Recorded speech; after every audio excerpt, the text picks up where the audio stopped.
کچھ ہی دن کے بعد یہ اعلان ہوگا، مبارک ہو، ماہ رمضان المبارک کا چاند نظر آ گیا ہے۔ کیا آپ جانتے رمضان مبارک کتنا عظیم مہینہ ہے؟ جی ہاں، وہ مہینہ تشریف لا رہا ہے جسے حدیث پاک میں سید الشہور یعنی تمام مہینوں کا سردار کہا گیا۔ وہ مبارک مہینہ آ رہا ہے کہ اس کی پہلی رات سے آسمانوں کے دروازے کھول دیے جائیں گے، پھر آخری رات تک، لاسٹ نائٹ تک وہ دروازے بند نہیں ہوں گے۔ جو اس مہینے میں ایک سجدہ کرے اسے 1500 نیکیاں لکھی جاتی ہیں اور جنت میں سرخ یاقوت کا گھر بنایا جاتا ہے۔ اللہ اکبر، سمجھ آ رہی ہے بات؟ ایک سجدے پر 1500 نیکیاں اور ایک ہی سجدے پر سرخ یاقوت کا جنت میں گھر۔ اب سوچیں جو نفل پڑھتے ہیں، جو پوری تراویح پڑھتے ہیں، ہر سجدے پر کیا کچھ حاصل کر رہے ہیں۔ انہیں سوچنا چاہیے جو تراویح میں سستی کر جاتے ہیں، نوافل میں سستی کرتے ہیں۔ دل پر چوٹ کرنے کے لیے ایک جملہ کہہ دیتا ہوں، باقی پھر آگے چلتے ہیں، کہ اگر یہ کہہ دیا جائے کہ ماہ رمضان میں جو جتنے سجدے کرے گا اسے اتنے 1000 روپے ملیں گے، پھر بتائیں کتنے سجدے کریں گے؟ اچھا جناب، جو ماہ رمضان میں پوری تراویح پڑھے گا اسے جناب کورنگی کی ایک بڑی سوسائٹی میں ایک پلاٹ دیا جائے گا، 20 رکعت پوری پڑھے، بندہ کہ 20 کے بعد کہیں گے کچھ اور بھی پڑھ لیتا ہوں، ایک پورا پلاٹ مل جائے گا ہر سجدے پر۔ کراچی میں نہیں، پاکستان کے پوش ایریا میں نہیں، جنت میں سرخ یاقوت کا گھر دیا جا رہا۔ تو کتنے سجدے کرنے چاہیے رمضان میں؟ وارے نیارے ہو گئے نا، اتنا آسان، سبحان اللہ۔ اور سنو، وہ مہینہ آ رہا ہے کہ جو ماہ رمضان کا پہلا روزہ رکھتا ہے اس کے پچھلے گناہ معاف کر دیے جاتے ہیں۔ صبح سے شام تک 70,000 فرشتے اس کے لیے دعائیں مغفرت کرتے ہیں۔ آج دنیا میں پتہ ہے ہم کسی بڑے بزرگ شخصیت کو ڈھونڈ رہے ہوتے ہیں، کسی عالم دین سے پیار ہوتا ہے، کسی پیر صاحب سے محبت ہوتی ہے، بندہ کہتا ہے جا کے یار ان سے دعا کروا لوں، میرا کام ہو جائے گا۔ اللہ کے فرشتے، اور وہ بھی کتنے، 70,000 صبح سے شام تک روزہ دار کے لیے دعائیں کر رہے ہیں، سبحان اللہ، جس میں نفل کا ثواب فرض کے برابر، فرض کا ثواب 70 گنا بڑھا دیا جائے گا۔ رمضان مبارک کی جب پہلی رات آتی ہے، اللہ پاک اس امت کی طرف نظر رحمت فرماتا ہے، اور جس پر اللہ نظر رحمت فرمائے اسے کبھی عذاب نہ دے گا۔ اس سے کیا پتہ چل رہا ہے؟ 2-3 باتیں آ گئی ہیں کہ پہلی رات بڑی امپورٹنٹ ہے، آخری رات تو ہے ہی امپورٹنٹ، وہ بعد میں بتاؤں گا، مگر چونکہ ابھی پہلی رات آنے والی ہے نا، first night of Ramzan is very important. آپ نے سنا اس رات ہمیں یہ 2 رکعتیں پڑھنی ہیں، پھر فرمایا اس رات اللہ جس پر نظر رحمت فرمائے گا اس پر کبھی عذاب نہیں ہوگا، اور پھر کیا فرمایا؟ پہلی رات آسمانوں کے دروازے کھول دیے جاتے ہیں، سبحان اللہ۔ تو یہ خاص رات ہے، فرمایا اس مبارک مہینے میں بخشش کے پروانے بانٹے جائیں گے۔ کون سا وقت بڑا سینسیٹیو ہے؟ جو افطار کا وقت ہے نا، یہ بڑا سینسیٹیو ہے، بڑا حساس، بڑا خوبصورت وقت ہے۔ حدیث پاک میں آتا ہے جس کا مضمون ہے ہر روز افطار کے وقت 10 لاکھ گناہگاروں کی بخشش کی جائے گی۔ اور اس مبارک مہینے میں جب جمعہ آئے گا نا، رمضان میں جتنے جمعے ہوں گے، فرمایا تب تو وارے نیارے ہو جائیں گے، جمعرات کی مغرب سے لے کر غروب آفتاب سے جمعے کے غروب آفتاب تک، یہ جو 24 آورز ہیں، یہ جو دن رات ہے، فرمایا ہر گھڑی میں 10 لاکھ گناہگار جہنم سے آزاد کر دیے جاتے ہیں۔ اور وہ بھی کون سے؟ جن پر جہنم واجب ہو چکی تھی، گناہوں کی وجہ سے جن پر جہنم واجب ہو گئی، وہ گناہگار بخشے جائیں گے۔ اللہ اکبر۔ اب سوچو یہ رمضان کیسا مہینہ ہے، اس کی کتنی خوشی ہونی چاہیے، کتنی پریپریشن ہونی چاہیے۔ افطار کا وقت تو اتنا نازک وقت ہے کہ 10 لاکھ بخشے جا رہے ہیں۔ ہم افطار میں کس کام میں لگے رہتے ہیں؟ بھائی سموسے آگے کے نہیں آئے، پکوڑے آگے کے نہیں آئے، شربت کہاں ہے، دہی بلے کہاں ہیں، فلاں چیز کہاں ہے، گھر میں ایک افراتفری مچی ہوئی ہوتی ہے۔ پلیز ٹرائی ٹو انڈرسٹینڈ، یہ افطار کا وقت مانگنے کا وقت ہے، گر گڑانے کا وقت ہے، آنسو بہانے کا وقت ہے کہ مولا آج 10 لاکھ بخشے جا رہے ہیں، ان بخشے جانے والوں میں میرا بھی نام لکھ دے۔ کیا ہی اچھا ہو کہ باپ بھی بیٹھا ہو، ماں بھی بیٹھی ہو، بچے بھی بیٹھے ہوں اور ہاتھ اٹھے ہوئے ہوں، اللہ کی بارگاہ میں التجائیں ہوں، اے اللہ ہمارا گھرانہ تیرے دربار میں حاضر ہے، اے اللہ افطار کا وقت ہے، 10 لاکھ بخشے جائیں گے، اس بخشے جانے والوں میں ہماری فیملی کا، ہمارے گھر بار کا نام لکھ دے۔ تو اے میرے اسلامی بھائیوں، پردے میرے جو مجھے انٹرنیٹ پر اسلامی بہنیں سن رہی ہیں، بعد میں سنیں، کچھ ایسا انتظام گھر میں کریں کہ 10 15 20 منٹ پہلے اب سارے کاموں سے فارغ ہو جائیں، اب دعاؤں میں گزاریں۔ افطار کا وقت، افطار سے پہلے بھی دعا کریں،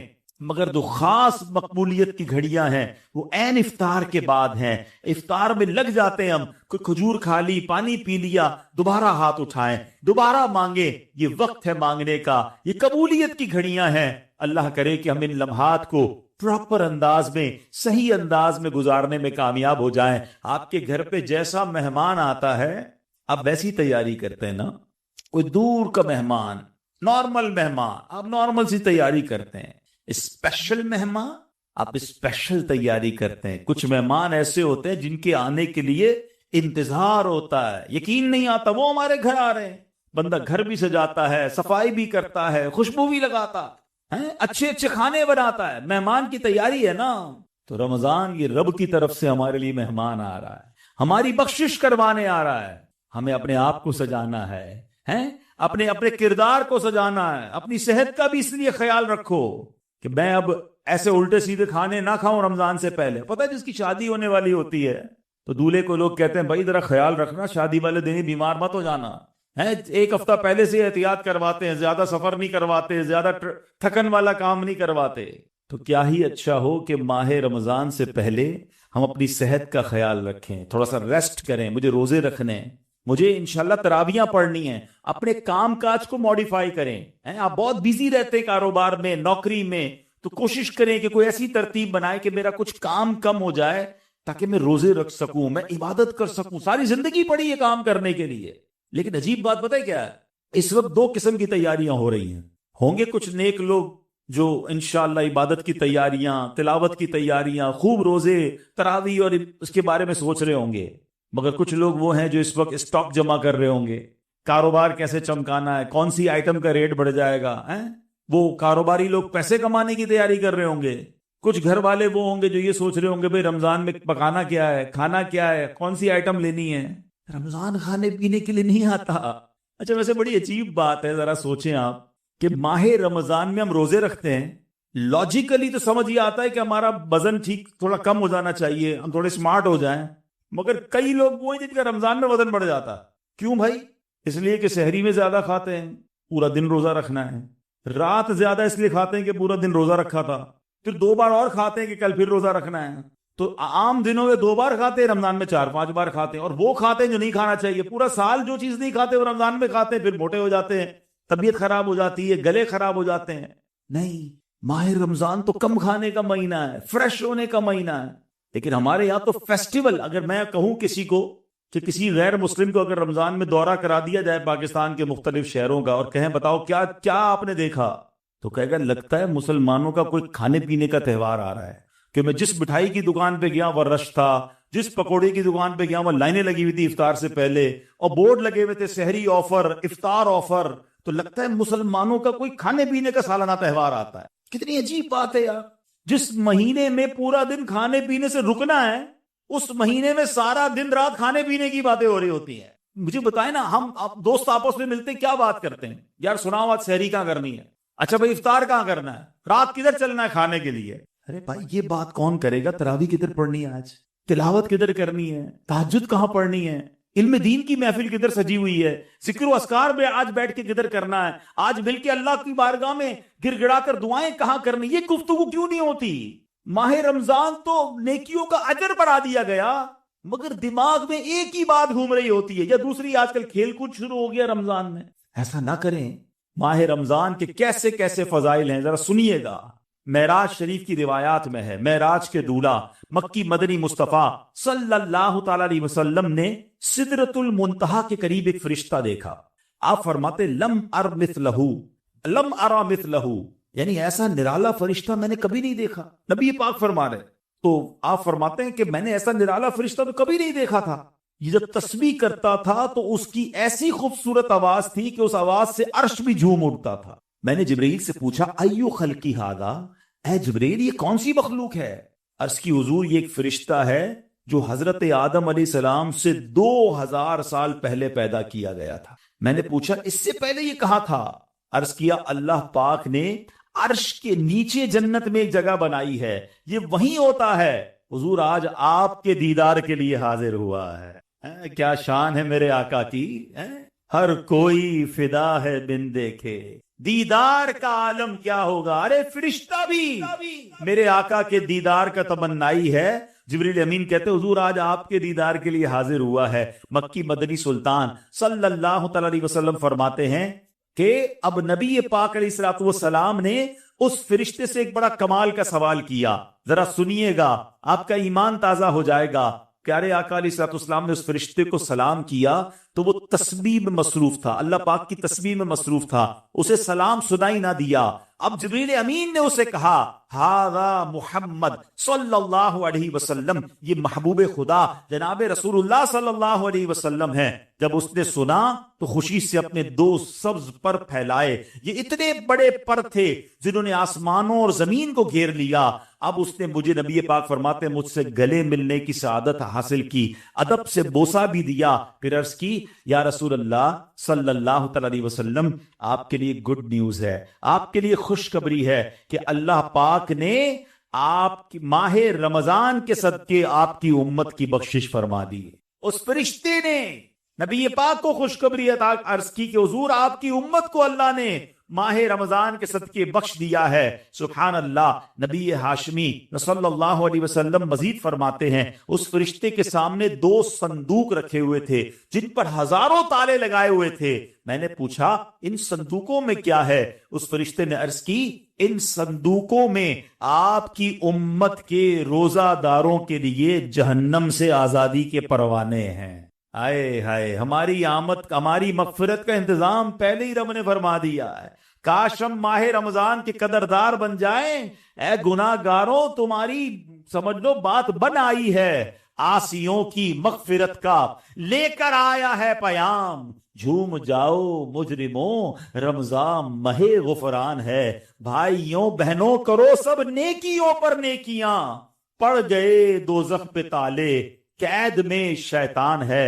اللہ اکبر۔ تو اے میرے پیارے اسلامی بھائیوں، یہ اس قدر مبارک مہینہ ہے کہ اللہ کریم اس مہینے میں رحمتوں اور برکتوں کے دروازے کھول دیتا ہے۔ اس مہینے میں مغفرتوں کے انتظام ہو گئے ہیں۔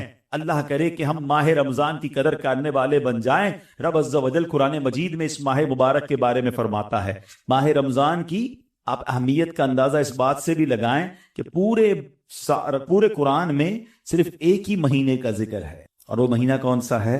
وہ مہینہ ماہ رمضان ہے۔ اللہ قرآن میں فرماتا ہے بسم اللہ الرحمن الرحیم شہر رمضان الذی انزل فیہ القرآن ھدی للناس وبینات من الھدی والفرقان فمن شہد منکم الشہر فلیصم۔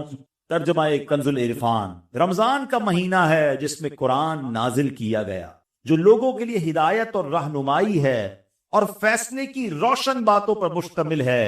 تو تم میں جو کوئی یہ مہینہ پائے تو ضرور اس کے روزے رکھے۔ سبحان اللہ۔ اے میرے پیارے اسلامی بھائیوں، رمضان کا مہینہ کیا خوبصورت فرمایا کہ جو اس مہینے کو پائے وہ روزے رکھے۔ پیارے اسلامی بھائیوں، رمضان المبارک کی شان کیسی ہے؟ یہ مہینے، جس کو بھی رمضان ملتا ہے نا اس کو گویا لاٹری لگتی ہے۔ میں آپ کو واقعہ سناتا ہوں، بہت امیزنگ واقعہ ہے۔ پیارے آقا علیہ الصلوۃ والسلام کی بارگاہ میں حضرت بہت اچھے بڑے صحابی ہیں، بلند مرتبہ صحابی ہیں، حضرت طلحہ بن عبید اللہ رضی اللہ تعالیٰ عنہ فرماتے ہیں کہ ایک مرتبہ 2 شخص نبی پاک کی بارگاہ میں ایک ساتھ آئے، دونوں نے کلمہ پڑھا، صحابی ہونے کا درجہ حاصل کر لیا، بڑے نیک اور پرہیزگار تھے، اور ان میں سے ایک عبادت اور ریاضت پہ بہت زیادہ محنت کرتے تھے۔ جو زیادہ عبادت گزار تھے یہ ایک مرتبہ ایک غزوے میں شریک ہوئے اور شہید ہو گئے، جہاد میں گئے اور شہید ہو گئے، اور 1 سال بعد دوسرے جو صحابی تھے ان کا بھی انتقال ہو گیا۔ ٹھیک ہے، حضرت طلحہ فرماتے ہیں ان دونوں کے دنیا سے جانے کے بعد ایک رات میں نے خواب میں دیکھتا ہوں کہ میں جنت کے دروازے پر کھڑا ہوں، یہ دونوں صحابی رسول وہاں موجود ہیں۔ اتنے میں جنت کے اندر سے کوئی باہر آیا، وہ صحابی جن کا انتقال 1 سال بعد ہوا تھا انہیں لے کر جنت میں چلا گیا۔ تھوڑی دیر کے بعد دوبارہ وہ فرشتہ آیا اور جو صحابی 1 سال پہلے شہید ہوئے تھے ان کو بعد میں جنت میں لے کر گیا. اب بات سمجھ آ رہی ہے؟ جو شہید ہوئے، زیادہ عبادت کرتے تھے، وہ بعد میں جنت میں گئے، اور جو 1 سال بعد جن کا انتقال ہوا، جو اتنی عبادت نہیں کرتے تھے مگر وہ جنت میں پہلے چلے گئے. اچھا کمال دیکھو صحابہ کرام علیہ رضوان کا، کہ جو بھی خواب دیکھتے تھے، جو بھی ذہنوں میں سوال ہوتا تھا، ڈائریکٹلی نبی پاک علیہ الصلوۃ والسلام کی بارگاہ میں آ جاتے. ان کے پاس کیسی نعمت موجود تھی کہ اس کا مسئلے کا حل تو نبی پاک نے کرنا ہے. کہ حضور یہ کیا ماجرا ہے؟ شہید وہ ہوئے، عبادت بھی زیادہ کرتے تھے، جنت میں وہ بعد میں جا رہے ہیں. جن کا انتقال بعد میں ہوا حضور وہ پہلے جا رہے ہیں جنت میں. اللہ اکبر. تو نبی پاک علیہ الصلوۃ والسلام نے کیا خوبصورت جواب دیا. فرمایا یہ دوسرے صحابی 1 سال زیادہ زندہ نہیں رہے؟ کہاں جی حضور یہ تو 1 سال زیادہ زندہ رہے. تو فرمایا کیا 1 سال زیادہ زندہ رہنے والے نے 1 سال پہلے شہید ہونے والے سے زیادہ روزے نہیں رکھے 1 سال؟ فرمایا ہاں روزے تو رکھے. تو نبی پاک نے پوچھا کیا اس 1 سال بعد والے نے سجدے زیادہ نہیں کیے؟ عرض کیا جی حضور سجدے بھی زیادہ کیے. تو نبی پاک نے فرمایا بس اسی وجہ سے ان دونوں کے درمیان زمین و آسمان کا فرق ہے. بات سمجھ آ رہی ہے؟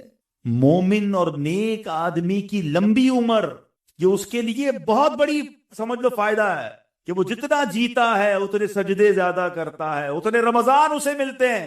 ابھی 15 شعبان کو نوافل پڑھے تھے نا، 2 رکعت یہ بھی تو تھے نا کہ اللہ ہمیں درازی عمر بالخیر عطا فرما.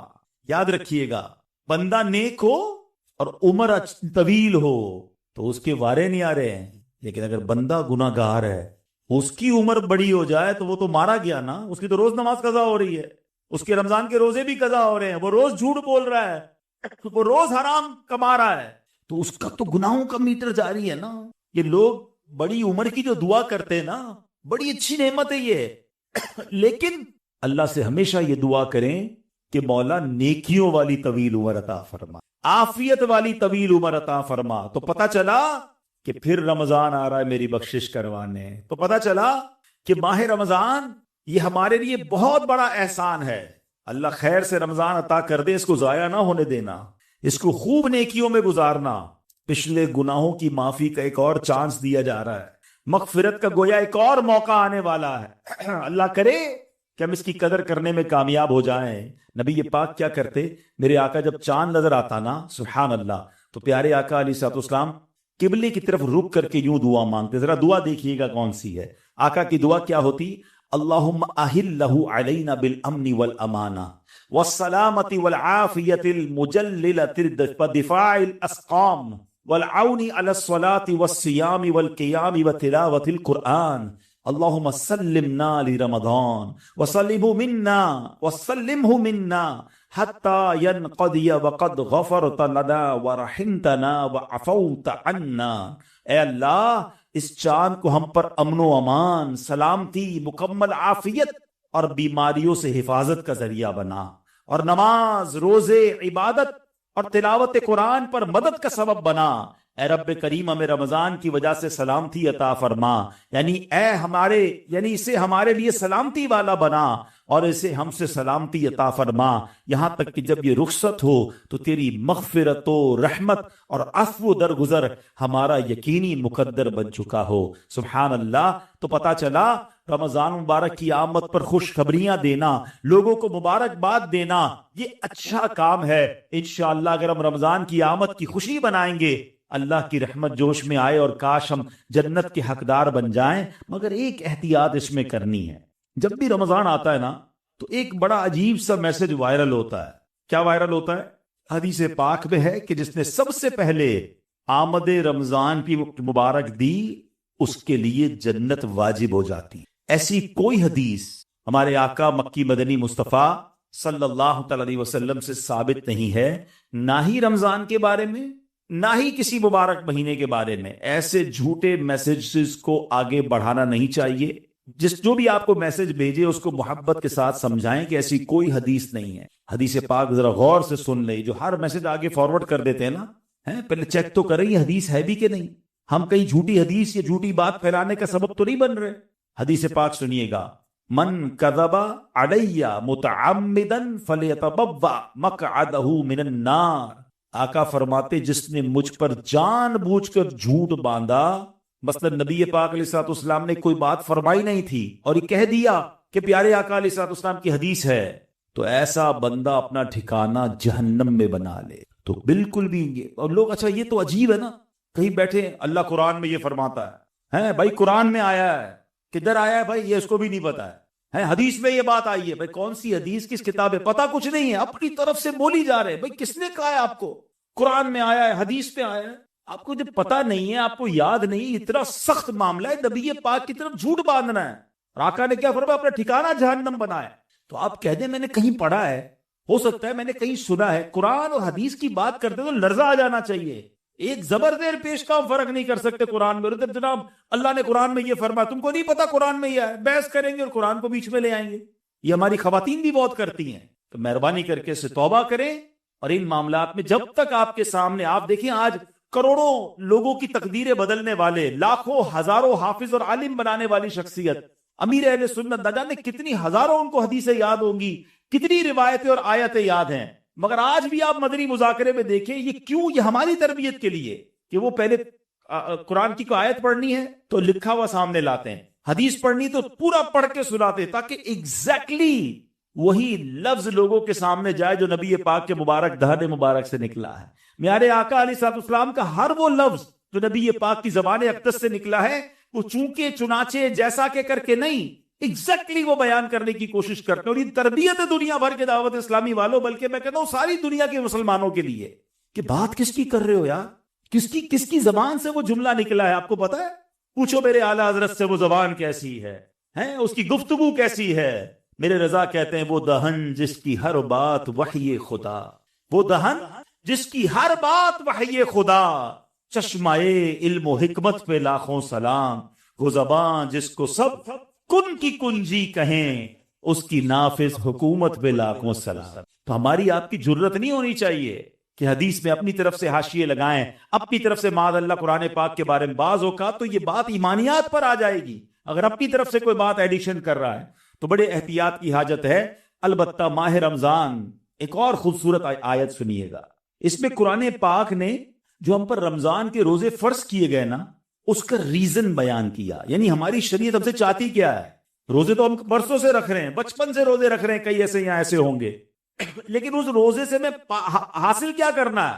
قرآن کیا فرماتا ہے سنو، اللہ قرآن میں فرماتا ہے یا ایھا الذین آمنوا کتب علیکم الصیام کما کتب علی الذین من قبلکم، اے ایمان والو تم پر روزے فرض کیے گئے جیسے تم سے پہلے لوگوں پر فرض کیے گئے تھے، مگر آگے ریزن بتایا گیا کیوں کیے گئے، لعلکم تتقون، قرآن کہتا ہے تاکہ تم پرہیزگار بن جاؤ۔ آج سمجھ لے، میں اس موضوع کو تھوڑا اور مزید ڈیفائن کروں گا کہ روزے فرض ہونے کی وجہ قرآن نے کیا بیان کی، لعلکم تتقون، تاکہ تم پرہیزگاری اختیار کرو، تم پرہیزگار بن جاؤ۔ اس آیت کریمہ میں جو روزے کی اعلیٰ ترین حکمت اور بہت بڑا فائدہ بیان کیا گیا، ایکچولی اس میں چھپا ہوا ہے لعلکم تتقون، تاکہ تم پرہیزگار بن جاؤ۔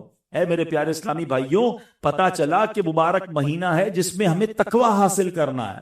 آپ نے علماء کرام کا بیان سنا ہوگا، وہ بعض علماء کہتے ہیں الحمدللہ رب العالمین والعاقبۃ للمتقین، اس کا معنی پتہ ہے؟ ہائے ہائے، یقین کریں کبھی کبھی خطبہ ہی ہرا دیتا ہے یہ جملہ، اگر سمجھ آ جائے نا کہ تمام تعریفیں اس رب کے لیے ہیں جو عالمین کا رب ہے، والعاقبۃ للمتقین، جو آخرت ہے نا، جو بعد والی زندگی ہے وہ ہے ہی متقین کے لیے، تو ہم کدھر جائیں گے اگر ہم متقین نہیں ہیں، متقیوں میں نہیں ہیں، تو پھر ہمارا کیا بنے گا؟ اب ذرا غور کیجئے، تقوی یہ بڑی کمال کی نعمت ہے، آسان نہیں ہے، مگر سبحان اللہ رمضان کا روزہ جو ہے وہ ہمیں متقی بنانے آیا ہے۔ قرآن کہتا بھی یہی ہے لعلکم تتقون، تاکہ تم پرہیزگار بن جاؤ، متقی بن جاؤ۔ سبحان اللہ، تقوی کتنی بڑی دولت ہے۔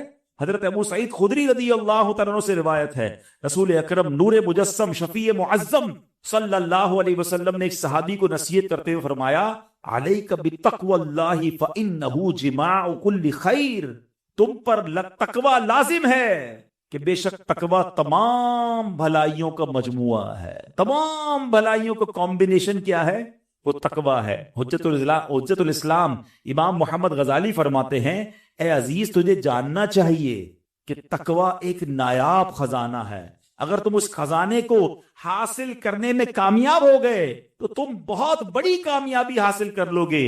یوں سمجھو کہ دنیا اور آخرت کی تمام بھلائیاں تقوی میں جمع کر دی گئی ہیں. اور وہ تقوی کیسے ملے گا؟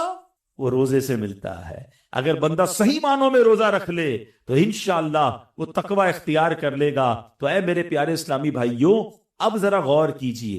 ایکچولی رمضان کو نئی زندگی پانے کا مہینہ قرار دیا گیا، نشاط ثانیہ. یہ بڑی کمال کی بات سنیے گا. شاید آپ کو حیرانی ہوگی کہ صوفیہ کرام کے مطابق انسان 2 مرتبہ پیدا ہوتا ہے. ہر انسان، صوفیہ کرام کہتے ہیں، 2 مرتبہ پیدا ہوتا ہے. پہلی ولادت تو وہ مشہور ہے جب ہم دنیا میں آئے، کوئی 30 سال پہلے آیا، کوئی 40 سال، ڈیٹ آف برتھ ڈے بناتے ہیں نا، وہ تو پہلی ولادت ہے. فرمایا دوسری ولادت وہ ہوتی ہے کہ جب بندہ دل کی پاکیزگی حاصل کر لیتا ہے، جب بندہ باطنی بیماریوں سے، حرص، لالچ، ہوس، دنیا کی محبت، تکبر، خود پسندی سے اپنے آپ کو پاک کر لیتا ہے. یہ اس کی دوسری ولادت ہوتی ہے. یعنی زندگی میں ایک موقع ملتا ہے بدلنے کا، ٹرن اراؤنڈ ہونے کا، اپنے آپ کو سدھارنے کا، سچی توبہ کرنے کا. ایک بار پھر رمضان آ رہا ہے، آؤ دوبارہ جی لیتے ہیں، آؤ دوبارہ بدل جاتے ہیں، آؤ اپنے رب سے دوستی کر لیتے ہیں. جو زندگی گزری ہمیں سب کو معلوم ہے کیسی گزری، کیوں نہ یہ رمضان نشاط ثانیہ کا اپنے آپ کو بدلنے کا مہینہ بنا دیں. اللہ نے پھر موقع دے دیا ہے. اے میرے پیارے اسلامی بھائیو، اس بات کو اس طرح سمجھیے. ایک بزرگ بڑی عمر کے تھے، ان کی عمر 60 یا 70 سال تھی، بال بھی سفید تھے. کسی نے کہا حضور آپ کی عمر کتنی ہے؟ کہتے 4 سال. کہ حضور کیوں مذاق کر رہے ہیں، اتنی بڑی عمر ہے، آپ کے تو اپنے پوتے پوتیاں ہوں گی، آپ کہنے 4 سال عمر ہے. کہتے ہیں بات یہ ہے کہ عمر تو بہت زیادہ ہے، بس توبہ کیے ہوئے 4 سال ہی ہوئے ہیں، اللہ سے دوستی کیے ہوئے 4 ہی سال ہوئے ہیں، باقی زندگی تو کھیلوں میں، گناہوں میں گزار دی ہے. اب آپ سنبھالیں تو کام اپنے سنور جائے، ہم نے تو کمائی سب کھیلوں میں گوائی، پتہ نہیں ہم کب بدلیں گے، کب وہ زندگی پھر حاصل کریں گے. ورنہ زندگی کیسے گزر رہی ہے ہم میں سے بہت سارے اچھی طرح جانتے ہیں کہ صبح ہوتی ہے، شام ہوتی ہے، زندگی یوں ہی تمام ہوتی ہے. کبھی کبھی تو ڈر لگتا ہے یار کہ زندگی بڑھ رہی ہے، ہمارے گناہ بڑھ رہے ہیں، نیکیاں بڑھ رہی ہیں. کبھی سوچے تو صحیح، کوئی بیلنس شیٹ تو بناؤ کہ ہر گزرنے والا دن ہم اپنی موت کے قریب ہو رہے ہیں. یہ جو برتھ ڈے پر خوشی بناتے ہیں ان کو سوچنا چاہیے. میں نہیں کہتا ناجائز ہے، لیکن جس کی 20 سال کا ہو گیا، 25 سال، 30 سال، آپ سمجھ رہے آپ آگے بڑھ رہے ہیں، آپ موت کے قریب ہو رہے ہیں. ایک زندگی کا سال کم ہو رہا ہے، ہر گزرنے والا دن ہم قبر کے قریب ہو رہے ہیں. عقل کیا کہتی ہے کہ جو قبر کے جتنا قریب ہوتا جائے اسے نیکیاں اور بڑھانی چاہیے. مگر ہمارا تو ماجرا ہی الگ ہے. اعلیٰ حضرت کہتے ہیں نا، نفس یہ کیا ظلم ہے جب دیکھو تازہ جرم ہے. نفس یہ کیا ظلم ہے جب دیکھو تازہ جرم ہے. نہ تو ماں کے سر پہ اتنا بوجھ بھاری، واہ روز جرم، روز گناہ، روز خطائیں، ہمارا بنے گا کیا؟ تو کتنی کمال کی بات اس بزرگ نے کہی کہ میری عمر تو 4 سال ہے، کیونکہ اس سے پہلے والی زندگی تو میں شمار ہی نہیں کرتا ہوں. توبہ کی ہے، نمازیں شروع کر دی ہیں، اللہ کو راضی کرنے والے کام شروع کیے، یہی میری اصل زندگی ہے. تو اے میرے پیارے اسلامی بھائیوں، کاش ہمیں یہ بات سمجھ آ جائے اور ہم توبہ کرنے والے بن جائیں. اللہ پاک کے نبی حضرت عیسیٰ علیہ نبینا علیہ الصلوۃ والسلام کا فرمان ہے، لن یلج ملکوت السماوات من لم یولد مرتین، یعنی جو بندہ 2 مرتبہ پیدا نہیں ہوتا وہ آسمانی بادشاہت میں داخل نہیں ہو سکتا. یہ بزرگوں کے اقوال ملتے ہیں کہ دوسری زندگی کب ملی تمہیں؟ توبہ کے بعد والی زندگی، اللہ سے دوستی والی زندگی. اے شراب پینے والو، اے نماز قضا کرنے والو، اے حرام کام کرنے والو، اے چھپ چھپ کر گناہ کرنے والو، اے چوری کرنے والو، اے ڈاکہ ڈالنے والو، اے ماں باپ کو ستانے والو، کب تک گناہ کرو گے؟ آؤ وہ مہینہ آ رہا ہے جس مہینے میں ہمیں رب سے دوستی کرنی ہے، جس مہینے میں ہمارے دشمن، ارے ہمیں بہکاتا کون ہے؟ ابلیس کا، شیطان. اسی شیطان کو تو رمضان میں بند کر دیا جاتا ہے. کتنا ہمارے لیے کام آسان ہو گیا، بہکانے والا ہی بند ہے. اب تو توبہ کر لو، اب تو رب سے دوستی کر لو، اب تو اپنی لائف کو ریوائیو کر کے نشاط ثانیہ ایک نئی زندگی حاصل کر لو کہ چلو اس رمضان سے پہلے والی زندگی دوسری اور اب زندگی الگ ہے، اب اللہ کی رضا والی زندگی، اب سجدوں والی، اب نماز والی، اب حلال والی زندگی ہوگی۔ آپ نے 2 صحابی کے واقعات سنے، 1 سال زندہ رہے زیادہ، وہ شہید سے آگے بڑھ گئے کیونکہ وہ 1 سال انہوں نے سجدوں میں، نمازوں میں، روزوں میں گزارا۔ ہمارا ہر سال ہمارے نہ جانے کتنے گناہوں میں اضافہ کرتا ہو، ہمیں یہ غور کرنا چاہیے۔ کاش اب زندگی کو بدلنے میں کامیاب ہو جائیں۔ حدیث پاک میں فرمایا ان لکل شیء بابا وان باب العبادۃ الصیام، بے شک ہر چیز کا دروازہ ہوتا ہے اور روزہ عبادت کا دروازہ ہے۔ تو ہے میرے پیارے اسلامی بھائیوں، کاش ہم روزے کی اہمیت کو سمجھیں۔ ایک کمال کا میں آپ کو واقعہ سناتا ہوں، حضرت موسیٰ علیہ نبینا علیہ السلام کے دور کا واقعہ۔ اللہ کریم نے آپ کو حکم دیا کہ اے موسیٰ فلاں علاقے میں جاؤ، میرے ایک ولی کا انتقال ہو گیا ہے، تو اس کا جا کر نماز جنازہ ادا کرو، غسل کفن کا انتظام کرو۔ آپ ادھر گئے، آپ نے جب غسل کفن کے لیے کوشش کی تو لوگ کہنے لگے آپ کدھر آ گئے، یہ تو بڑا گناہ گار، بڑا بدکار اور زمانے کا بیکار شخص ہے، آپ اس نے جنازہ پڑھنے آئے ہیں۔ بہرحال آپ نے وہ سارا کچھ کر دیا۔ پھر اللہ سے کہا کہ یا اللہ، بندے تو یہ کہہ رہے ہیں تیرا نافرمان تھا، گناہ گار تھا، اور تو فرماتا ہے تیرا ولی۔ اللہ نے فرمایا موسیٰ بات یہ بندے سب بات تو صحیح کر رہے ہیں، یہ جو کہہ رہے ہیں نا یہ سب ٹھیک کہہ رہے ہیں، مگر بات یہ ہے کہ اس بندے نے مرنے سے پہلے جب اس کی وفات کا وقت قریب آیا نا تو 5 کلمات کے ذریعے اس نے مجھے پکارا، اے موسیٰ میں نے ان 5 کلموں کی وجہ سے اس کی مغفرت فرما دی۔ حضرت موسیٰ نے کہا یا اللہ مجھے 5 سینٹنس بتا دے، مجھے وہ 5 کلمات بتا دے کہ صدیہ گناہ کر کے اتنے بڑے گناہ گار کو صرف 5 کلموں کے لیے بخش دیا تو نے۔ اب ذرا ان 5 سینٹنس کی خوبصورتی، ڈیپتھ اور اللہ سے کنیکٹیوٹی سمجھیے گا۔ کاش یہ بات سمجھ آ جائے کہ توبہ کہتے کس کو ہیں، اللہ سے کنیکٹیوٹی کسے کہتے ہیں۔ ہم کانوں کو ہاتھ لگانا یا اللہ میری توبہ، ہمارے تو سٹائل ہی دوسرے ہیں نا۔ توبہ کسی اور شے کا نام ہے، توبہ کے لیے کوئی بہت بڑا اہتمام کرنے کی ضرورت نہیں ہے، بس دل سے ایک بار پکارنے کی ضرورت ہے، سچی پکار ہو جائے، ایک بار سچی کنیکٹیوٹی ہو جائے، وہ کریم پچھلے سارے گناہ معاف فرما دیتا ہے۔ اس پتہ ہے گناہ گار نے وہ 5 جملے کیا کہے؟ وہ کہتا ہے اے اللہ تو جانتا ہے کہ میں نیکوں سے محبت کرتا ہوں اگرچہ خود نیک نہیں ہوں۔ ذرا سوچئے، میں خود نیک نہیں ہوں مگر تو جانتا ہے مجھے نیکوں سے پیار بڑا ہے۔ دوسرا سینٹنس کیا تھا؟ یا اللہ تو جانتا ہے میں گناہ گاروں سے بغض رکھتا ہوں، فاسقوں سے بغض رکھتا ہوں حالانکہ میں خود گناہ گار ہوں۔ سمجھ رہے بات کو؟ اپنے گناہوں کا اعتراف، اقبال جرم ہے۔ بندے کو کہو تو گناہ گار، بولتا ہے میں کدھر گناہ گار بھائی، مجھ سے بڑا تو نیکی کوئی، ہم تو پہلے یہی ماننے کے لیے تیار نہیں کہ میرے گناہ کتنے ہیں۔ اللہ کی بات دنیا سے چھپا لو، اللہ سے چھپتا نہیں کچھ۔ ادھر اقبال کرے، ادھر مانے، ایکسپٹ کریں۔ ہاں دنیا کی عدالت میں اگر ہم کہیں جا کے اپنا جرم ایکسپٹ کریں سزا سنائی جاتی ہے۔ سبحان اللہ، میرے رب کی رحمت کے انداز ہی نرالے ہیں، اس کی عدالت کے دستور نرالے ہیں۔ کوئی سچے دل سے جا کے مان لینا یا اللہ میں سب سے بڑا گناہ گار، اس کی رحمت اس کی بخشش فرما دیتی ہے۔ اس نے کہا کیا کہا؟ یا اللہ ہوں بڑا گناہ گار، میں گناہ گاروں سے نفرت رکھتا ہوں مگر مولا خود بھی گناہ گار ہوں۔ تیسرا جملہ کیا تھا؟ یا رب اگر مجھے معلوم ہو جائے نا کہ میرے جنت میں داخل ہونے سے تیری ملکیت میں کوئی کمی آ جائے گی تو پھر میں تیری جنت کا کبھی تجھ سے سوال نہیں کروں، کیونکہ مجھے پتا ہے تیری جنت بہت بڑی ہے، مجھے داخل کر کے تیرا کچھ بھی نہیں جانا، تیرا کچھ نہیں جانا، میرا بیڑا پار ہو جانا ہے تو پھر میں تجھ سے کیوں نہ مانگوں، مجھے بخشنے میں تیرا کیا جائے گا، تو قریب، تیری جنت بہت بڑی، تیری رحمت بہت بڑی۔ تو یا اللہ مجھے اگر یہ معلوم ہو جائے کہ مجھے جنت میں داخل کرنے سے تیری ملکیت تھوڑی ہو جائے گی پھر میں جنت نہیں مانگوں گا۔ چوتھا سینٹنس کیا تھا؟ یا رب اگر مجھے معلوم ہو جائے کہ میرے جہنم میں داخل ہونے سے تیری ملکیت میں اضافہ ہو جائے گا تو میں جہنم سے تیری پناہ بھی نہیں مانگوں گا۔ اگر جہنم میں ڈالنے سے تیری ملکیت میں، تیرے ملک میں اضافہ ہو رہا ہے تو پھر مجھے ڈال دے جہنم میں راضی ہوں، مگر مجھے پتا ہے کہ مجھے جہنم میں ڈالنے سے تیری ملکیت میں کوئی اضافہ نہیں ہوگا، تو ویسے ہی مالک ہے، تو ویسے ہی خالق ہے، سب کچھ تیرا ہے۔ اور آخری جملہ سنیے، وہ کیا کہتا ہے؟ یا رب اگر تو مجھ پر رحم نہیں کرے گا تو پھر کون؟ اگر اللہ رحم نہیں کرے گا تو کون کرے گا؟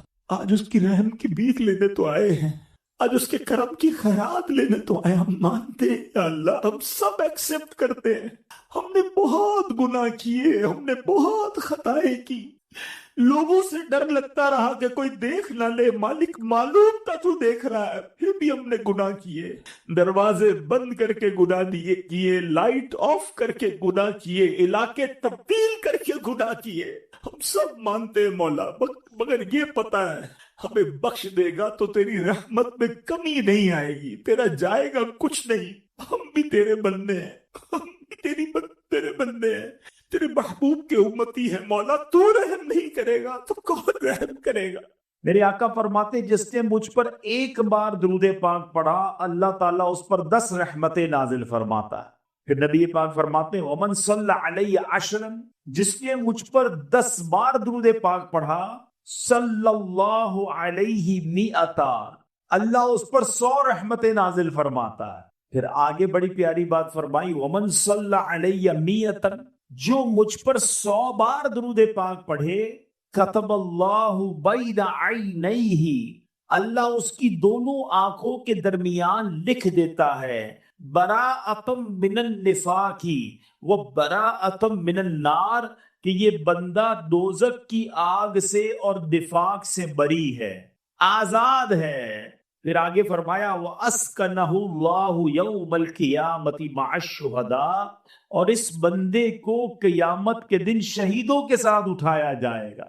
ذرا غور کیجئے، ایک درود پر 10 رحمتیں، ہم کام کاج پر جائیں، کھیتوں میں جائیں، اپنی نوکری پر جائیں، گھر سے باہر نکلے، اسکول جائیں، اور اگر درود پڑھتے پڑھتے جائیں تو ہر ایک درود پر 10 رحمتیں ملتی ہیں۔ اب آپ چاہتے ہیں کہ اللہ کی رحمتیں میرے ساتھ رہیں، میری حفاظت رہے، میرے ساتھ کوئی مشکل نہ ہو، تو صبح و شام درود پاک پڑھنا ہے۔ اور درود پاک پڑھنا اتنا مشکل نہیں ہے، بڑے آسان درود پاک ہیں۔ میں جیسے بھی پڑھا رہا تھا، آپ ایک بار پھر مل کر پڑھ لیں، الصلاۃ والسلام علیک یا رسول اللہ، کتنا آسان درود پاک ہے، یاد کر لیں، پڑھتے رہا کریں۔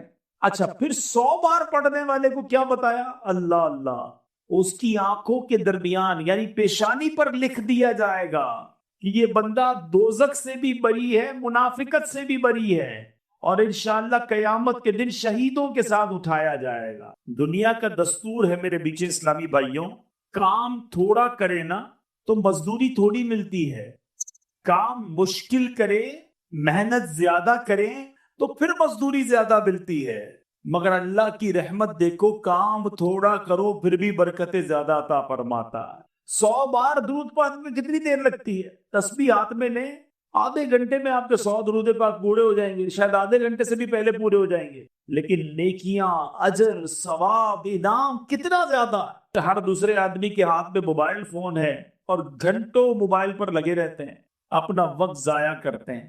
ایسا نہ کریں، یہ زندگی ایک ہی بار ملے گی، ایکسٹرا ٹائم نہیں ملے گا۔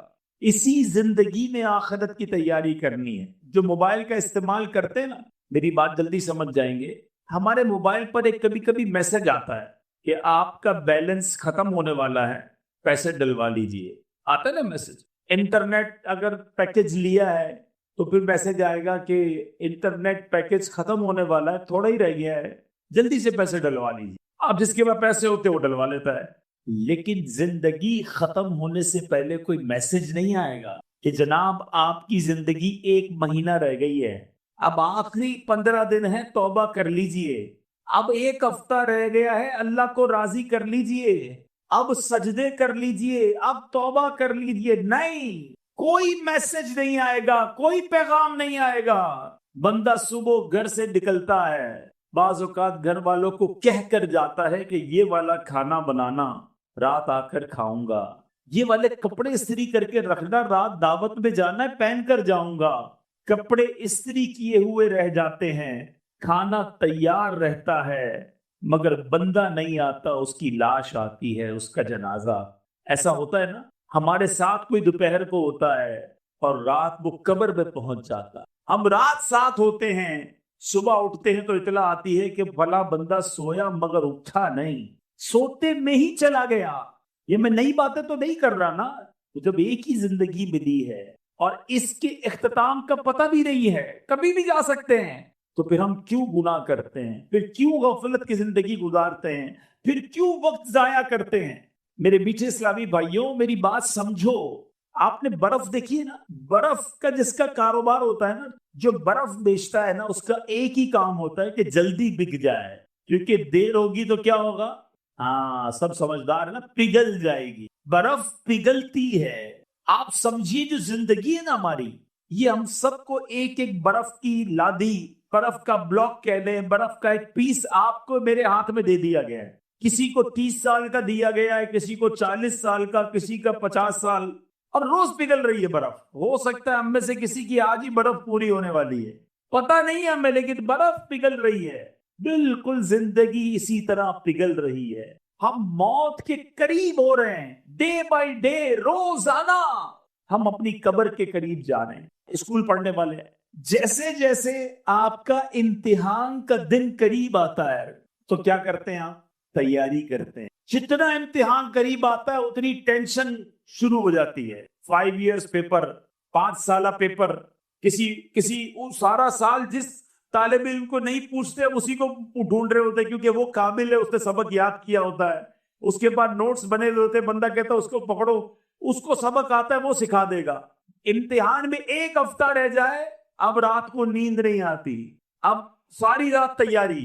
ایسا ہی ہے نا، صبح امتحان ہو، وہ رات تو ساری ٹینشن میں گزری ہماری۔ میں آپ سے پوچھتا ہوں، تمہارا امتحان قریب آتا ہے، تمہیں فکر شروع ہو جاتی ہے، کیوں یہ احساس نہیں ہوتا کہ ہر گزرنے والا دن میں قبر کے امتحان کے قریب ہو رہا ہوں؟ ہم نے قبر میں جا کر بھی ایک امتحان دینا ہے۔ اسکول کے پیپر میں فیل ہو گئے تو کیا ہوگا مجھے بتاؤ نا، دوبارہ اگلے سال پھر وہی جماعت پڑھنی پڑے گی، اور تو کچھ نہیں ہوگا نا۔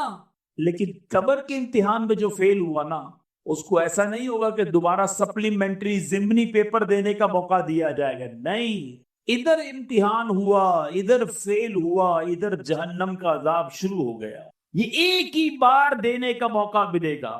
سمجھو بات، میں نے بھی وہ امتحان دینا ہے، آپ نے بھی وہ امتحان دینا ہے۔ 5ویں جماعت، 6ٹھی جماعت، 8ویں جماعت، 10ویں جماعت، گریجویشن، FA، اس کے امتحان کی کتنی فکر، جس کا پیپر سلیبس بھی پتا ہے، تاریخ بھی پتا ہے، کس تاریخ کو ہوگا، کتنے بجے ہوگا، یہ بھی پتا ہے، مگر ایک امتحان ایسا ہے جو آج بھی ہو سکتا ہے، کل بھی ہو سکتا ہے، اس کی تیاری کی کسی کو پرواہ نہیں ہے، کوئی سوچتا بھی نہیں ہے اس کے بارے میں کہ میں اس امتحان میں کامیاب ہوں گا کہ نہیں ہوں گا۔ یہ کیسی غفلت ہے، یہ کیسی سستی ہے۔ چلتے پھرتے اٹھتے بیٹھتے درود پڑھتے رہیے، رحمتیں نازل ہوں گی۔ ایک درود پڑھے 10 نیکیاں بھی ملتی ہیں، 10 گناہ بھی معاف ہو جاتے ہیں۔ فائدہ ہے نا، گناہ بھی تو کر رہے ہیں وہ معاف ہو جائیں گے، توبہ بھی کرتے رہے، گناہ بھی انشاءاللہ معاف ہوں گے۔ درود پاک پڑھیں گے انشاءاللہ، ایک بار محبت سے درود پاک پڑھ لیں، صلو علی الحبیب صلی اللہ تعالی علی محمد صلی اللہ علیہ وسلم۔ آج میں آپ کو 2 واقعے سناؤں گا، اور ان 2 واقعات سے ہمیں اندازہ ہوگا کہ ہمارا رب کتنا کریم ہے، کیسا رحیم ہے، کیسا مہربان ہے، کیسا احسان کرنے والا ہے، کیسا نوازنے والا ہے۔ دنیا کا دستور ہے میٹھے اسلامی بھائیوں، آپ کہیں نوکری کرتے ہو، آپ کا سیٹ آپ پر بڑا مہربان ہو، تنخواہ ٹائم پہ دے، کبھی کبھی بونس بھی دے دے، ٹائم پہ چھٹی بھی دے دے، آپ کیا کہتے ہیں؟ یار یہ بڑا اچھا آدمی ہے۔ وہ ناراض نہیں ہونا چاہیے، اس کو میری بات بری نہیں لگنی چاہیے۔ کوئی آپ کو قرضہ دے دے، نوکری دلا دے، مہربانی کر دے، آپ کہتے ہیں یار اس نے تو مصیبت میں کام آیا تھا، اس کو تکلیف نہیں ہونی چاہیے، یہ ناراض نہیں ہونا چاہیے۔ مگر جس رب نے ہم پر اتنی مہربانیاں کی ہوں، جس کی صبح و شام نعمتوں میں اور آپ جی رہے ہوں، اس کی ناراضگی کا خیال نہیں آتا کہ وہ ناراض نہ ہو جائے، وہ ہم پر غضبناک نہ ہو جائے، جس نے اتنی مہربانیاں کی ہوں۔ 2 واقعات ذرا سنیے۔ حضرت ذوالنون مصری رحمت اللہ تعالیٰ نے، یہ بہت بڑے اللہ کے ولی گزرے ہیں۔ ایک بار دریائے نیل کے ساحل پر آپ گئے، آپ نے اپنی سوچ میں مگن تھے کہ آپ نے اچانک دیکھا کہ ایک بچھو جو ہے بڑی تیزی کے ساتھ دریا کی طرف جا رہا ہے۔ آپ نے سوچا یہ بچھو دریا میں کیا کرنے جا رہا ہے، آپ بھی کنارے پیچھے پیچھے چلنے لگے، کنارے پر پہنچے، وہاں دیکھا کہ دریا کے کنارے سے ایک مینڈک باہر نکلا، اور وہ بچھو اس مینڈک کے اوپر بیٹھ گیا، اور وہ مینڈک اس کو لے کے چلنے لگا۔ آپ حیران ہوئے کہ یہ کیا راز ہے کہ بچھو کو دریا پار کرانے کے لیے مینڈک کا انتظام۔ آپ بھی ساتھ ساتھ چلنے لگے کہ دیکھوں یہ کوئی راز ہے اللہ کا. دریا کنارے پہ مینڈک کے پہنچا, بچھو اتر گیا, اتر کر بچھو پھر جانے لگا. آپ بھی ساتھ ساتھ چلنے لگے. اب وہاں دیکھا کہ ایک درخت کے پاس جا کر وہ بچھو کھڑا ہو گیا. اس درخت کے نیچے ایک بندہ مدہوش شراب کے نشے میں دھت پڑا ہوا, بے ہوش, اور اس بے ہوش آدمی کو مارنے کے لیے ایک بڑا سانپ اپنا بھن پھیلائے تیار ہے کہ اب اس نے اس بے ہوش آدمی کو مار دینا ہے. اس بندے کو پتا بھی نہیں وہ بے ہوش ہے. اتنے میں بچھو آیا اور اس نے تیزی کے ساتھ سانپ کو ڈنک مارا. سانپ اس ڈنک سے مر گیا, بچھو واپس چلا گیا. بندہ بے ہوش ہے, سانپ مارنے کے لیے آ گیا ہے, لیکن اللہ کا سسٹم نظام دیکھو کہ بچھو کو مینڈک نے دریا پار کرایا, آ کر سانپ کو مارا, واپس چلا گیا. آپ قریب گئے اس کو جگانے کے لیے تو اس کے منہ سے شراب کی بو آنے لگی. آپ حیران ہو گئے کہ یا اللہ, یہ شرابی اور اس کے لیے ایسی حفاظت, اس کے لیے ایسا نظام. اللہ اللہ اللہ. اب سورج غروب ہونے لگا تو وہ نوجوان, اس کی آنکھیں کھلی, وہ ہوش میں آیا. آپ نے جب سارا واقعہ اس کو سنایا, یہ سانپ جو مرا ہوا ہے یہ تجھے مارنے آیا تھا, اللہ نے تیرا کیسا انتظام کیا, اللہ نے تیری حفاظت کے لیے باقاعدہ ایک پورا سسٹم چلایا. اللہ اکبر اللہ اکبر. وہ شخص مٹی اٹھا کر اپنے ماتھے پر ملنے لگا کہ میں اتنا گناہگار, اتنا خطا کار, رب کی اتنی نافرمانی کرنے والا, مگر وہ ذات گناہگاروں کو اتنا نوازتی ہے تو جو نیکیاں کرتا ہوگا اللہ اسے کتنا نوازے گا. جو اللہ کا پسندیدہ بندہ بن جائے گا رب اسے کتنا نوازے گا. یہ کہہ کر وہ بندہ جنگلوں میں نکل گیا. اے میرے میٹھے اسلامی بھائیوں, اب کیا سیکھا اس واقعے سے؟ ایسا کریم ہے ہمارا مولا. آپ اور میں گناہ کتنے کرتے ہیں, کبھی سوچا ہے؟ آپ کی میری کوئی ایک بات نہ مانے, ذرا سنیے گا میری بات. آپ کسی کو کہیں ذرا بھائی یہ کام کر دو, وہ کہے میں تو نہیں کرتا. دوبارہ تھوڑے دنوں بعد کہ بھائی جان مہربانی ایک کام کر دو, وہ کہے میں نہیں کرتا. تیسری بار آپ کہیں کہ بھائی میں نے کہا نا میں نہیں کرتا, چوتھی بار کہو گے اس کو؟ اچھا جس پہ 3 بار آپ کی بات نہ مانی ہو, دعوت پہ بلاؤ گے, کوئی تحفہ دو گے اسے, مسکرا کر ملو گے, اپنی بات کرو. ہماری 2-3 بار کوئی بات نہ مانے, نہ ہم سیدھے منہ بات کریں گے, نہ مسکرائیں گے, نہ دعوت پر بلائیں گے, نہ تحفہ دیں گے. میں اور آپ روزانہ رب کی نافرمانی کر رہے ہیں, صبح و شام اسے ناراض کر رہے ہیں. کتنی غلطیاں کر رہے ہیں. کیا رب نے کھانا روک لیا؟ رب نے پانی روک لیا؟ رب نے سانسیں روک لی؟ رب نے پیر واپس لے لیے؟ اسی نے دیے تھے نا. ہاتھ لے لیتا, آنکھیں لے لیتا, زبان لے لیتا. وہ کیسا کریم ہے. ہم خطائیں کر رہے ہیں, وہ عطائیں کر رہا. ہم اسے ناراض کر رہے ہیں, وہ پھر بھی نواز رہا ہے. ایسے رب کی نافرمانی کی جانی چاہیے, ایسے رب کو ناراض کرنا چاہیے. تم اپنے سیٹھ کو ناراض نہیں کرتے, اپنے مالک کو ناراض نہیں کرتے, اپنے دوست کو ناراض نہیں کرتے. جو میرا خالق میرا مالک ہمیں نوازنے والا, اسے ناراض کرتے ہیں اور صبح و شام ناراض کرتے ہیں. سوچئے جب ناراض کرنے والوں پر وہ اتنا مہربان ہے تو جو راضی کرے گا اسے کتنا نوازے گا, اسے کیسا نوازے گا. ایک بار دوسرا واقعہ, اللہ کی شان کریمی دیکھو کہ ایک بار حضرت موسیٰ علیہ نبینا علیہ الصلوۃ والسلام کا دور تھا, بارش نہیں ہو رہی, قحط, سارے شہر میں کھانے کو دانے دانے کو لوگ ترس رہے تھے. حضرت موسیٰ علیہ الصلوۃ والسلام نے اللہ کی بارگاہ میں دعا کرنے کا ایک نظام بنایا اور لوگوں سے کہا کہ چلو جا کر کسی میدان میں جا کر دعا کرتے. چھوٹے چھوٹے بچوں کو بھی لیا, جانوروں کو بھی لیا, بوڑھے اور بیمار سب کو لیا, تاکہ اللہ کی رحمت جو ہے جوش میں آئے اور یہ پیاسے گلے دیکھ کر, پیاسی زبانیں دیکھ کر بارش ہو جائے. بندے بن گئے 70,000, پورا میدان بھر گیا, 70,000 لوگ. حضرت موسیٰ نے دعا کرنا شروع کی. حضرت موسیٰ اللہ کے نبی کلیم اللہ, آسمان پر کوئی بادل نہیں آیا, دعا کرتے رہے کرتے رہے کرتے رہے. پھر اللہ سے عرض کی, مولا تیرے بندے ہم سب تیرے دربار میں دعا گو ہیں, ہمارے ساتھ بوڑھے بھی ہیں, بے زبان جانور بھی ہیں, بچے بھی ہیں, اے کریم کرم کر ہم پر بارش برسا دے. غیب سے ندا ہوئی, اے موسیٰ تمہارے درمیان ایک ایسا بندہ ہے جو 40 سال سے مسلسل میری نافرمانی کر رہا, مجھے ناراض کر رہا ہے. اے موسیٰ جب تک وہ تمہارے درمیان ہے بارش نہیں ہونی. اس بندے کو نکالو اپنی اس محفل سے، اپنے اس اجتماع سے۔ حضرت موسیٰ نے کہا یا اللہ 70,000 لوگ ہیں، میری آواز سب تک کیسے پہنچے گی؟ ابھی تو پیچھے تک میری آواز اس لیے پہنچ رہی ہے کہ مائک لگا ہوا ہے، اگر مائک نہ ہوتا تو یہ پیچھے والے مجھے نہ سن سکتے تھے، ٹھیک ہے نا؟ لیکن 70,000 کا، اے اللہ میں آواز تو لگاؤں گا، آواز کیسے پہنچے گی؟ ارشاد ہوا اے موسیٰ آواز لگانا تمہارا کام ہے، آواز پہنچانا ہمارا کام۔ حضرت موسیٰ کھڑے ہو گئے، آپ نے کہا آج ہمارے مجمع میں ایک ایسا بندہ بھی ہے جو 40 سال سے اللہ کو ناراض کر رہا ہے۔ اے وہ شخص جو 40 سال سے اللہ کے غضب کو دعوت دے رہا ہے، تمہارے مجمع سے نکل جا، تیرے گناہوں کی نحوست کی وجہ سے بارش نہیں ہو رہی ہے۔ اب وہ گناہگار بندہ بیٹھا تو تھا اس مجمع میں، بندے کو تو پتا ہوتا ہے نا اندر سے کہ میں کتنا برا ہوں۔ وہ سوچنے لگا کہ شاید یہ بات کسی اور سے ہو رہی ہو، اس مجمع میں کوئی اور بھی ہو۔ وہ دائیں دیکھتا بائیں دیکھتا، کوئی کھڑا نہ ہوا۔ اب اس نے سوچا اگر میں کھڑا ہو گیا تو سارے گاؤں کو پتا چل جائے گا، 70,000 لوگوں کو پتا چل جائے گا کہ میں 40 سال سے اللہ کو ناراض کر رہا ہوں۔ اس بندے نے کیا کیا؟ سر جھکایا اور اللہ سے عرض کی مولا میں مانتا ہوں میں نے تیرے بڑے گناہ کی، تیری بڑی نافرمانیاں کی، مگر مالک آج بچا لے۔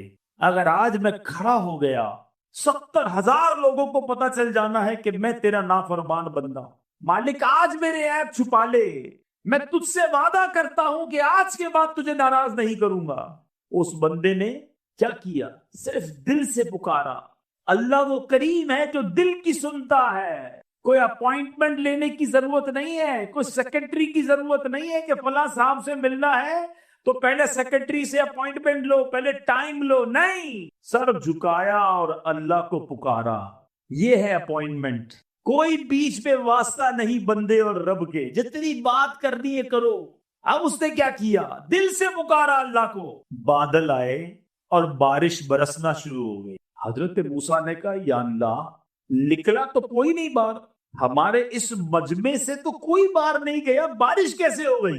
اللہ نے فرمایا اے موسیٰ جس کی وجہ سے بارش رکی ہوئی تھی اسی کی وجہ سے بارش شروع ہو گئی ہے۔ اس بندے نے مجھ سے دوستی کر لی ہے، اے موسیٰ معافی مانگ لی ہے۔ اب حضرت موسیٰ کہتے ہیں یا اللہ میں اس بندے سے ملنا چاہتا ہوں، اب تو بلا دے کون ہے جس نے تجھ سے دوستی کر لی ہے؟ اللہ نے فرمایا اے موسیٰ جس وقت وہ میرا نافرمان تھا میں نے اس وقت اس کے منہ پر پردہ ڈالا، اب تو میرا دوست ہو گیا، میں تجھے کیسے بتا دوں وہ کون ہے؟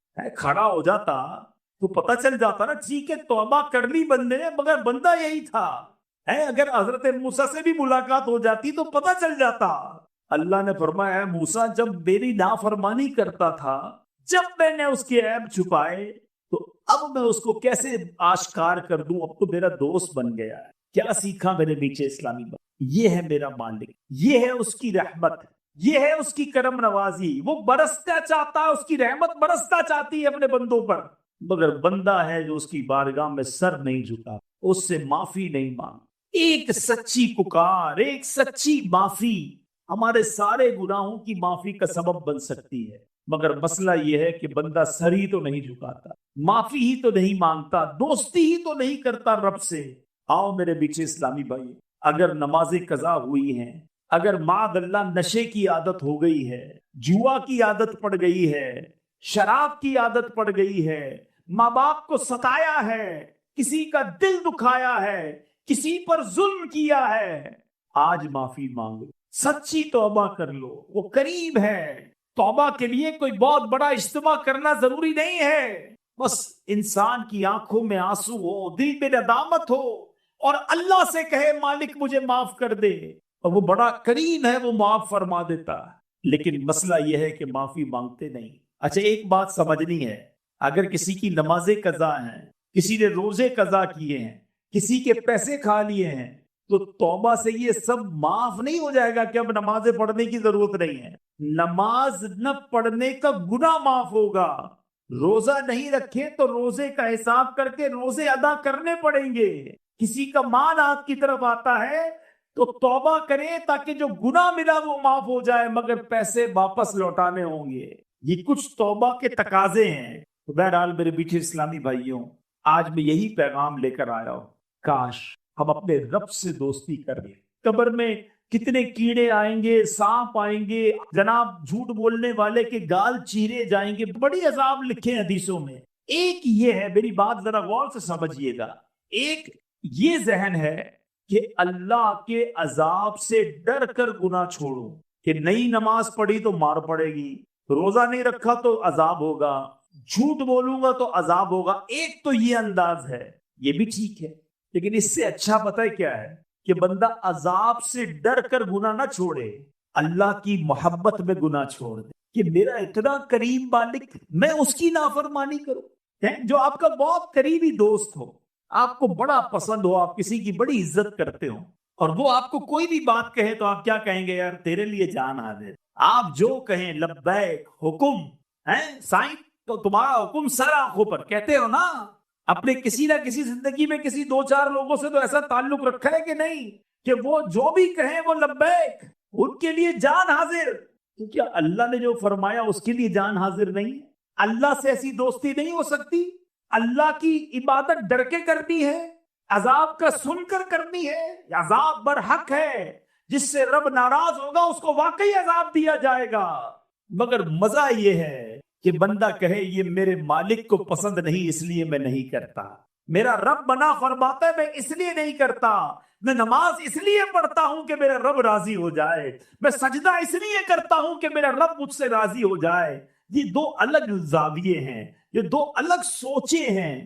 اللہ کرے کہ مجھے اور آپ کو ہمارے رب سے اتنی محبت ہو جائے، اتنا پیار ہو جائے کہ جس کام کے بارے میں یہ پتا چلے اللہ نے منع فرمایا ہے، اللہ کے حبیب نے منع فرمایا ہے، بس بھائی ہم کو وہ نہیں کرنا۔ نیا کاروبار کرنا ہے، فوراً عالم دین سے رابطہ کریں، جناب میں یہ کام کر رہا ہوں، یہ جائز ہے ناجائز ہے؟ علماء کہیں ناجائز ہے، سود حرام ہے، رشوت حرام ہے، جھوٹ بول کر کاروبار کرنا حرام ہے، ارے جناب دھوکہ دینا حرام ہے، بس حرام ہے، اللہ اور اس کے رسول نے منع کیا، میں نے نہیں کرنا کیونکہ میں اللہ سے محبت کرتا ہوں، اللہ کے حبیب سے محبت کرتا ہوں۔ اچھا کوئی کہے کہ جناب رشتہ کرنا ہے، بچے کی شادی کرنی ہے، اس میں ناچ گانا حرام ہے، شراب حرام ہے، جوا حرام ہے، ایسے کام کرنا شادی کے اندر جو بے پردگی والے گناہ والے حرام ہیں۔ ہم کہیں بس میرے رب نے منع کر دیا، میں نے ایسا کام نہیں کرنا۔ کیا ایسا نہیں ہو سکتا؟ کیا بار بار عذاب سے ڈرایا جائے پھر ہی گناہ چھوڑیں گے؟ تو آج یہ پکی نیت کر لو، اللہ جو ہے نا، یاد رکھو اللہ اپنے بندوں پر ماؤں سے زیادہ محبت کرتا ہے، ماؤں سے زیادہ مہربان ہے۔ آپ کی میری ماں ہمیں تکلیف میں نہیں دیکھ سکتی، جب ہماری ماں ہمیں تکلیف میں نہیں دیکھ سکتی تو اللہ تو ماؤں سے زیادہ پیار کرنے والا ہے۔ ایک بار مانگو تو صحیح نا، ایک بار گڑ گڑاؤ تو صحیح، اس سے دوستی تو کرو۔ مگر آج اللہ ہی کو ناراض کرنے والے ہم کام کرتے ہیں۔ اللہ کی بارگاہ میں سچے دل سے ایک ہی توبہ کیسے رنگ بدلتی ہے۔ ایک بار حضرت عمر رضی اللہ تعالیٰ عنہ کہیں جا رہے تھے، ایک بندہ اپنے سامنے سے گزرا، اس کے ہاتھ میں شراب کی بوتل تھی، حضرت عمر نے دیکھ لیا، فرمایا بتاؤ کیا ہے؟ اچھا حضرت عمر بڑے جلالی نا، فوری طور پر سزا سنانے والے، شراب کی بوتل ہاتھ میں۔ حضرت عمر نے کہا بتاؤ کیا ہے؟ وہ شخص کہنے لگا اگر میں نے عمر کو بتا دیا کہ شراب کی بوتل ہے تو گیا، مارا گیا۔ اب سامنے کھڑے حضرت عمر، کتنا وقت ملا ہوگا اس کو، اس نے دل ہی دل میں ٹیلی فون لائن فون نہیں ملانا پڑتا توبہ کے لیے، خط نہیں لکھنا پڑتا، دل ہی دل میں اللہ سے کہا یا اللہ آج بچا لے، عمر کے سامنے ذلیل ہونے سے بچا لے، اے اللہ آج کے بعد شراب نہیں پی۔ بس اتنا ہی کہنا تھا۔ اور حضرت عمر سے کہتا حضور اس بوتل میں سرکہ ہے۔ آپ نے فرمایا مجھے دکھاؤ۔ بوتل نکال کر نرستے ہاتھوں سے حضرت عمر کے ہاتھ میں دیتا ہے، شراب کی بوتل ہے۔ حضرت عمر جیسے اس بوتل کو ہاتھ میں لیتے وہ سرکے میں تبدیل ہو چکی ہو۔ یہ ہے میرا مالک، وہ عیبوں کو چھپانے والا، گناہوں کو معاف کرنے والا، بندوں کو بخشنے والا۔ پنجابی شاعر کہتے ہیں ایک گناہ میرے ماں پیو ویکھن مینوں عمری بوڑھا لاوے۔ ہمارے ماں باپ، ہمارے رشتہ دار ہمارا کوئی گناہ دیکھ لیں ناراض ہو جاتے ہیں، منہ دیکھنا بند کر دیتے ہیں۔ ایک گناہ میرا ماں پیو ویکھے مینوں عمری منہ نہ لاوے، لکھ گناہ میرا مالک ویکھے وہ پھر بھی پردے پاوے۔ اللہ کو کتنے گناہ پتا ہے ہمارے، سب پتا ہے، جو کیا وہ پتا ہے، مگر ہماری عزتیں بھی باقی ہیں، لوگ ہمیں نیک بھی سمجھ رہے ہیں، ہماری واہ واہ بھی ہو رہی ہے، مگر وہ مالک جانتا ہے کہ کب کب کہاں کہاں کیسے کیسے ہم نے اسے ناراض کرنے والے کام کیے۔ ایسے کریم کو ناراض نہیں کرنا چاہیے، ایسے کریم کی نافرمانی نہیں ہونی چاہیے۔ آؤ میرے میٹھے اسلامی بھائیوں، آج یہ پکی سچی نیت کر لیں، یہی کام ہو گیا تو اجتماع وصول ہے کہ آج میں اور آپ یہ سچی نیت کر لیں کہ آج کے بعد ہماری کوئی نماز قضا نہیں ہوگی۔ ایسے نہیں میرے میٹھے اسلامی بھائیوں، ایسا نعرہ لگاؤ کہ شیطان ادھر سے دور بھاگ جائے، آج کے بعد ہماری کوئی نماز قضا نہیں ہوگی۔ آپ کو پتہ ہے نماز کا ثواب کیا ہے؟ نماز دین کا ستون ہے۔ گھر میں پلر ہوتے نا، پلر دیکھیں آپ نے، عماد الدین کہا گیا۔ اگر پلر نکال دیں، ستون نکال دیں تو عمارت کھڑی رہے گی؟ نیچے آ جائے گی نا، گر جائے گی نا۔ اسلام دین کی عمارت وہ نماز پر ہے۔ نماز جنت کی کنجی ہے، نماز پیارے آقا کی آنکھوں کی ٹھنڈک ہے، نمازی کو نبی پاک کی قیامت کے دن شفاعت نصیب ہوگی، اور نمازی کے لیے سب سے بڑا انعام یہ ہے کہ اسے بروز قیامت اللہ کا دیدار کرایا جائے گا۔